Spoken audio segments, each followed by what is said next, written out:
Okay, welcome back. Let's pick up where we left off from yesterday. I'm going to get the show going. All right, we talked about this already, what two body systems work together to distribute oxygen throughout the body. Hopefully you remember that it's the respiratory and circulatory systems work together. And the question that we left off with for homework, hopefully you thought about it, what two body systems work together to keep us from getting injured? They keep us from getting injured. Injuries involve, if you get hurt, what kind of things get hurt? Maybe. Okay. Think about this. We might get hurt.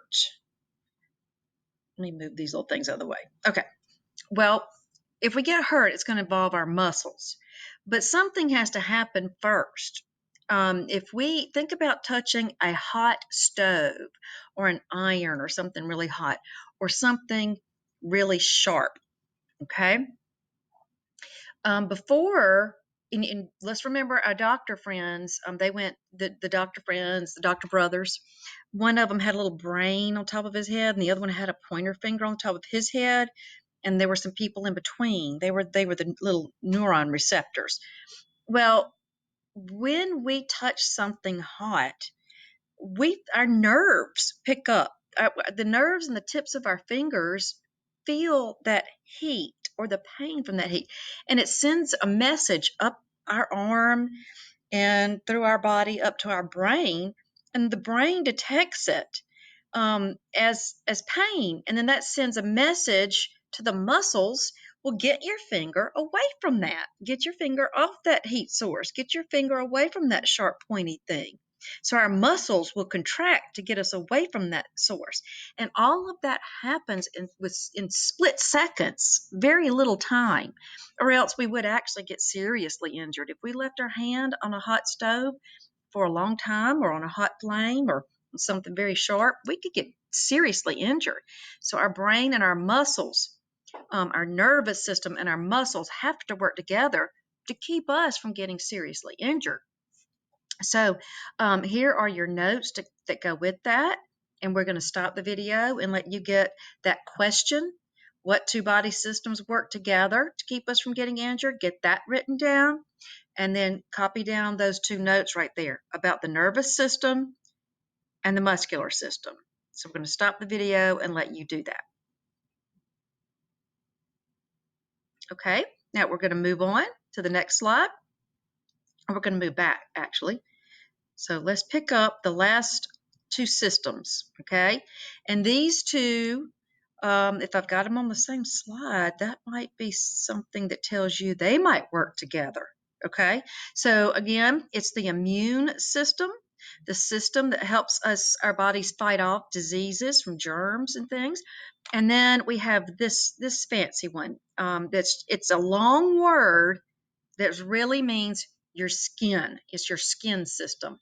Integumentary or integumentary, however you want to say it. But these are two short videos. We're going to watch those and then get some more information.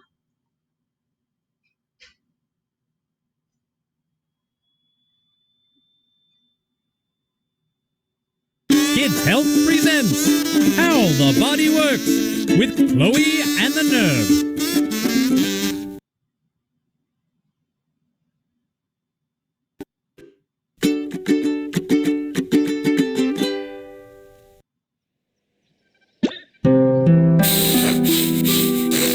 Oh, what a wonderful day in Bodylandia, ain't it, Chloe? Oh, it's a zombie! Chloe, run for your life! It's me, Nerb. I think I'm sick. Sick? Well, why didn't you say so? That's way easier to cure than being a zombie. Nerb MD is on the job. Rhonda. Yes, Dr. Nerb? I'm going to need you to clear my schedule for the rest of the day. Cancel my golf outing with the appendix. Yes, sir. Chloe, it looks like you've got yourself a sore throat. I've got you on bed rest and chicken soup. Looks like there is only one thing left to prescribe. What? A bedtime story! Phew.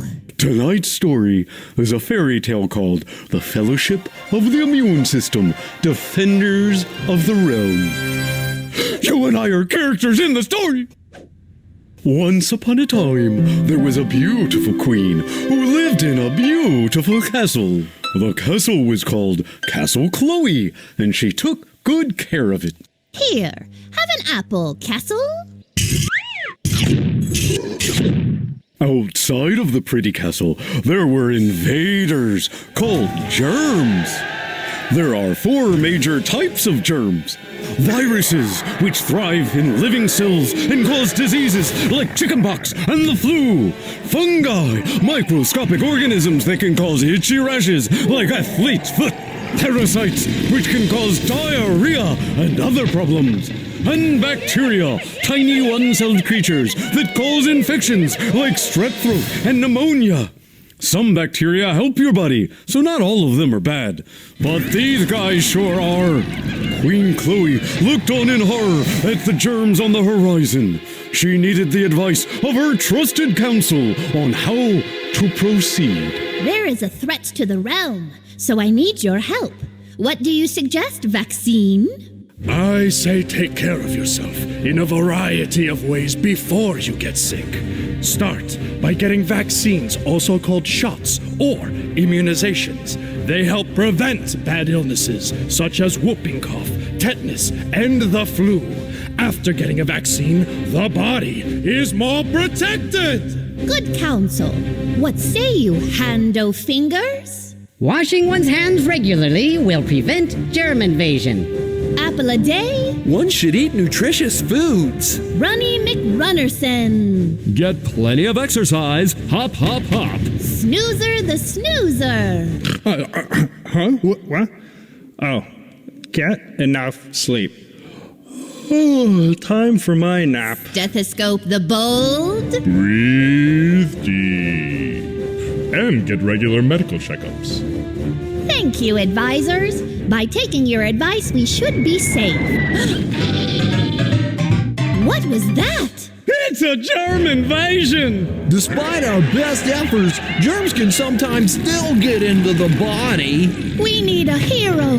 We need... The Fellowship of the Immune System, Defenders of the Realm! Greetings! I am Sir Nerblington III, Knight of the Immune System. Sir Nerblington III? Are you serious? That's the worst name I've... As I was saying, Nerblington III, the handsomest knight in the kingdom, came to save the day.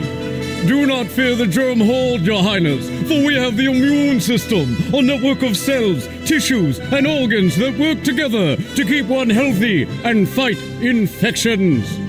Immune system, assemble! The immune system is made up of 2 different kinds of cells, often called white blood cells. Lymphocytes, present! These guys allow the body to remember and recognize previous invaders to destroy them. Phagocytes, on deck! These guys chew up and devour invading germs.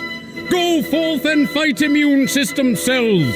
They can make us sick, but they'll never take our freedom!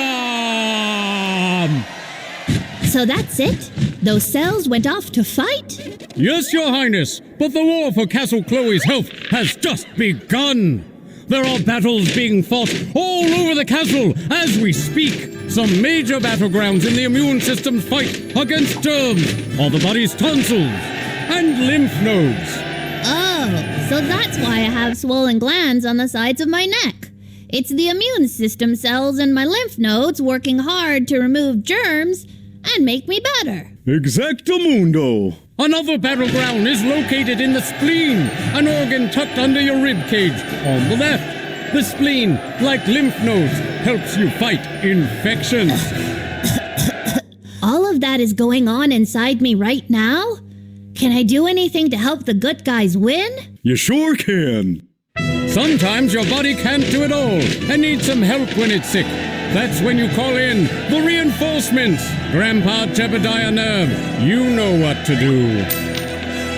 Fire the antibiotics! You only take antibiotics when you have a bacterial infection. Only a doctor can say if you need an antibiotic and you need a prescription. Once again, please see your doctor. This message was approved by the Chloe and Nerb Association. Wow, I had no idea there was an epic battle going on in my body.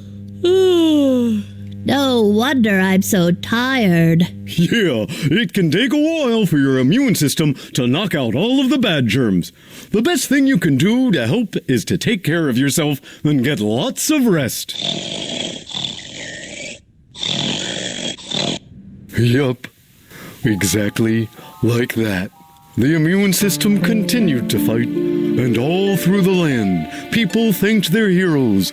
The Fellowship of the Immune System, Defenders of the Realm! Nerb, I'm trying to sleep. Sorry.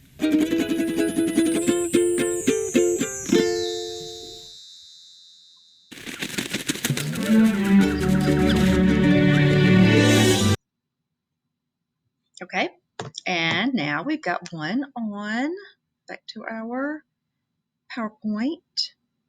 We've got one on the integumentary system, on the skin. What does it do for us? Let's find out. Kids Health presents How the Body Works with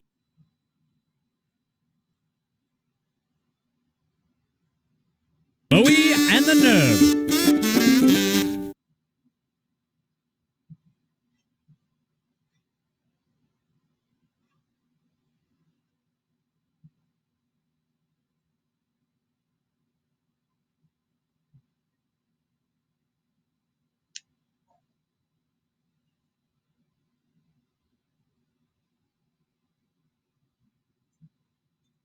It's coming. Hang on.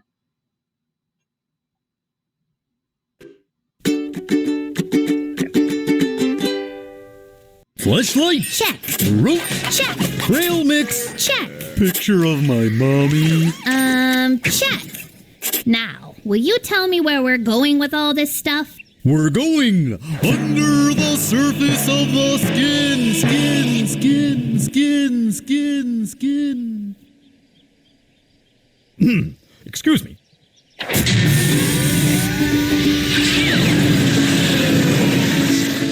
Well, this is pretty cool. I mean, I see skin all the time. Soft skin, wrinkly skin, light skin, dark skin. But I never thought about what's under the skin. What's on top is just the beginning of the skin you're in. The skin actually has 3 layers. There's the epidermis, the dermis, and the subcutaneous fat. I don't know who gave you your elevator operating license, but I would like to have a word with them. Oh, Chloe, you don't need a license to operate an elevator. Okay, my stomach's feeling better. Whoa! The epidermis is like a skin cell factory. New cells are being born at the bottom all the time and slowly making their way up to the top. It takes the cells about 4 weeks to get all the way up, and by the time they finally make it to the surface, they're dead. So I'm like a skin cell graveyard? Precisely. And you're shedding dead skin cells all the time. Wow, what else is up here? The epidermis also contains melanin, and it's what makes skin darker or lighter. The more melanin a person has, the darker their skin will be. Skin comes in many beautiful colors, like my lovely lavender sheen. I've heard melanin also helps protect you from the sun. It sure does, but even melanin can't do it all, and that's why we wear sunscreen to keep from getting burned. So, what has the dermis done for me lately? Let's go find out! Ooh, look at all this stuff down here. I see blood vessels, and that's a nerve ending over there. I know nerve endings send messages to the brain, but what is the skin trying to tell the brain? Well, it's a touchy subject. Okay, I'm going to guess that terrible pun means that this has to do with the sense of touch. Smarter and smarter you get. Think of all the things your skin touches. Rough tree bark, a cold snowball, a nice cup of hot chocolate. Nerve endings read all of these sensations and tell the brain and nervous system about them. Then the brain and nervous system decide if the body needs to respond. So if I touch something too hot, my nervous system tells my hand to move away from it? Exactly. Wow, I never knew my skin was so smart. And it doesn't just feel hot or cold. Your skin also detects other touches, like tickling. Hey, what are those things? Those are your beautiful, your glorious, your fabulous sweat and oil glands. They keep you wonderfully sticky and sweaty. Ew. Yes, but a good ooh. Oil glands, or sebaceous glands, make a sticky substance called sebum that moves up to the epidermis, where it creates an oily layer that protects and moistens your skin. Sebum also makes your skin a little waterproof. But what about the sweat glands? Oh, I'm so glad you asked. The sweat glands start here in the dermis, where they make sweat that travels up. Slowly, please. Up to the epidermis, where the sweat comes out of holes called pores. And the last stop on the skin layer express is the... Subcutaneous fat. A little warning next time, maybe? Oh, fat. Sweet fat. Why do we need fat? The body needs some fat to cushion and help protect your bones and organs. This layer of fat also helps keep you nice and toasty warm. Nice. What else is down here? See that thing over there? I know what that is. That's a hair follicle. So the hair starts all the way down here? And goes all the way up here. I bet the hair does it at a more reasonable speed. Oh, I forgot. Near the base of the hair, there are little muscles called erector pili that tighten when you're cold and pull the hair so it stands up straight. It's called the pilometer reflex. Fancy word.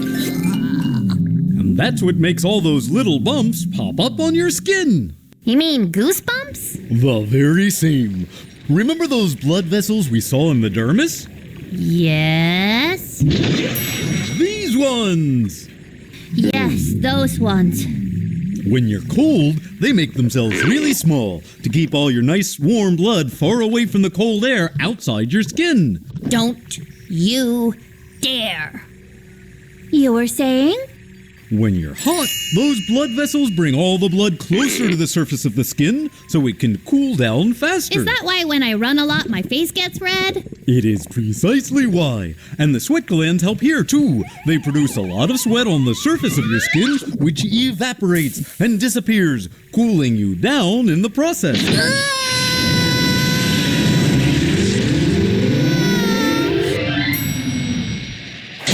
Next time, I'm driving. All right, you can drive in the sequel. Under the surface of the skin, too. Chloe takes the lever. Sweet. Okay, there's not a part two, so don't worry. Okay, going back to our presentation. Okay. All right, so let's review right here. We've got an immune system that helps fight off diseases and germs, and then those diseases and germs get on our skin, and we learned about hair follicles and all those sorts of things. But you're not going to be really tested on either one of those. It's just important to know. All right, so let's skim through these. We've already seen them. So now that you've watched those two videos, go ahead and write this question down. What two body systems work together when we catch a cold? So write your question down and let's get ready to answer it. Hopefully you've already figured it out. All right, we've got the skin, integumentary system, and the immune system. Okay, germs come into contact with our skin, and then the immune system defends our bodies against the diseases and infections these germs can cause.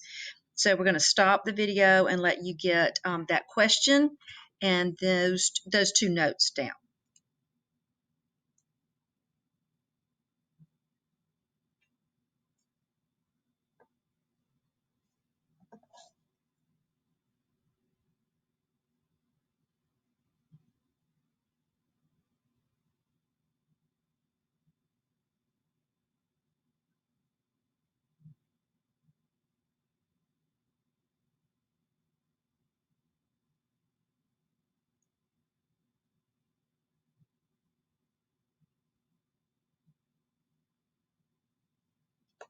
Oops.